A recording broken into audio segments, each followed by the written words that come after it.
பெட்டா இலங்கை மாநகரத்தின் இதயம். ஆரம்ப போர்த்துகல் மற்றும் நெதர்லாண்ட்ஸ் ஆட்சி காலத்தில் இது சாதாரண குடியிருப்பு பகுதியாக மட்டுமே இருந்தது. பெட்டா என்ற பெயர் கூட கோட்டைக்கு வெளியே உள்ள புறநகர் பகுதியை குறிக்கும் பேட்டை என்ற சொல்லிலிருந்து உருவானது.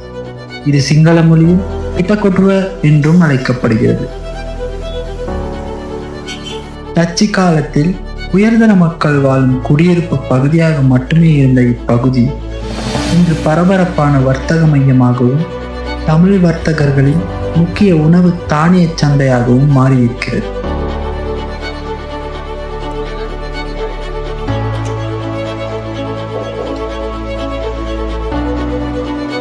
பெட்டா இன்று மிகப்பெரிய ஹோல்சேல் சந்தை. பல இன கலாச்சார முறையில் தமிழ், சிங்கள, முஸ்லிம் மற்றும் பூர்வீக சமூகங்கள் ஒன்றாக வாழ்கின்றன.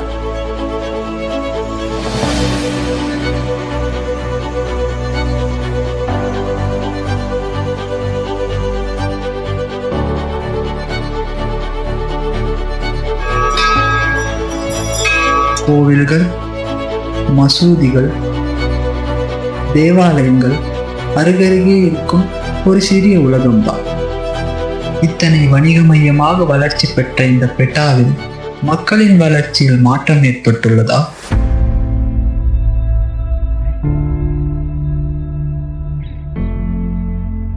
நாட்டின் மிகப்பெரிய சந்தை, ஆனால் இங்கு வேலை செய்பவர்கள் ஏன் இன்னும் போராடுகிறார்?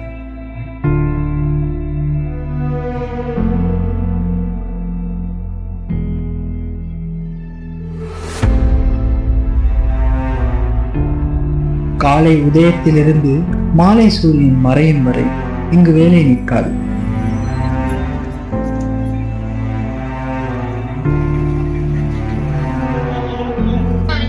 பெட்டா நாட்டின் பொருளாதாரத்தின் முக்கிய மையமாக மாறியுள்ளது என்றால் அதற்கு காரணம் இம்மக்களின் அர்ப்பணிப்பு. நாட்டின் பல இடங்களில் இருந்து இளைஞர்கள், யுவதிகள் இங்கு வேலை செய்கிறார்கள்.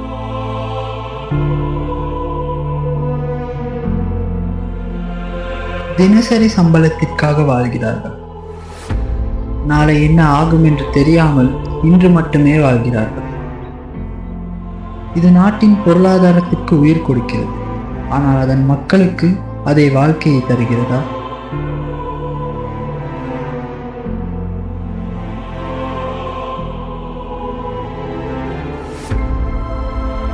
இச்சந்தை ஒருபோதும் நின்றதில்லை. தொழிலாளர்கள் கடிகார வினாடி முள் போல பாரத்தை சுமந்து கொண்டு ஓடுகிறார்கள்.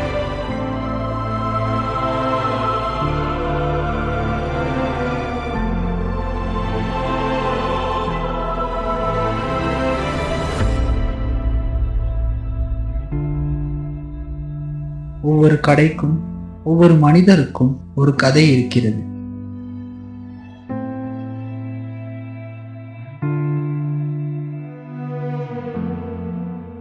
ஒவ்வொரு நாளும் ஒரு இலக்கை குறிவைத்து வேலை செய்பவர்கள் நாள் இறுதியில் இலக்கை அடையாவிட்டாலும் அடுத்த நாள் மீது நம்பிக்கை வைப்பார்கள்.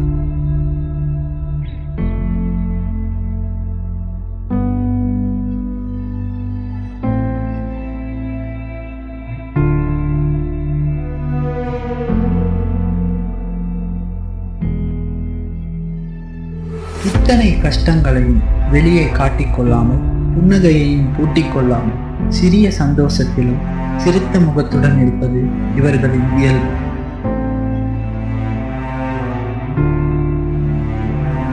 இது ஒரு சந்தை மட்டுமல்ல, இது 1000 கனவுகளின் தொடக்கம்.